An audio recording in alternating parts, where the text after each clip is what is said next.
বিধায়ক কেমন পাঁচিল টপকে পালাতে পারেন, পড়ে গেছেন পাহড়কে, তাই তা না হয়তো তুমি পালিয়ে যেতে পারতেন।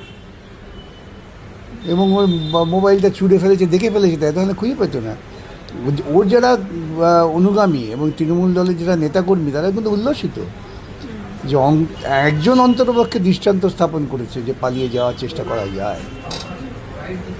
সুতরাং আপনারা আদৌ ভাববেন না যে এটা খুব খারাপ কাজ উনি করেছে, ঠিকঠাক কাজ করেছে।